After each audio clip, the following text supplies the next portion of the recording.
जी माशाल्लाह पानी मलाई अभी मैं मक्खन बनाने लगा हूँ, फिर आपको बना के बताता हूँ कैसे बनाते हैं।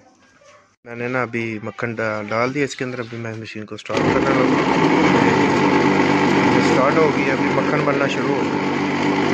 अभी जब मक्खन बनता है मैं बताता हूँ। मक्खन बनना शुरू हो गया माशाल्लाह, चेक कर सकते हैं। अभी पूरा मुकम्मल नहीं होया, अभी मुकम्मल होना है। जी माशाल्लाह मक्खन अभी निकल आया। ठीक है, अभी मैं इसको कढ़ाई के अंदर डालूंगा क्योंकि बाद में देसी घी बनाना है, इसलिए बार बार बर्तन ज़ाया करने से बेहतर है बंदा जो है ना एक ही बर्तन में इधर से मक्खन निकालूंगा। ये देखें जी माशाल्लाह,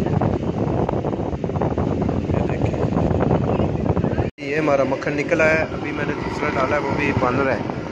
ठीक है, अभी असल में हमारा ये था ना, जो मलाई थी ये ठंडी की हुई थी, इस वजह से मक्खन जो है ना टेस्ट तो इसका मक्खन की तरह, लेकिन थोड़ा पिघला पिघला सा है, दानेदार नहीं है जैसे होता है। मतलब दानेदार तो नहीं होता, लेकिन ऐसे मतलब नज़र आता है, उस तरह का नहीं है माशाल्लाह जी। अभी चेक करें, अभी सही मक्खन निकला है।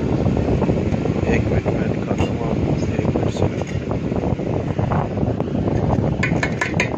ये देखिए, अभी सही जैसे मक्खन होता है ना वैसे निकला, सही घरेलू मक्खन माशाल्लाह।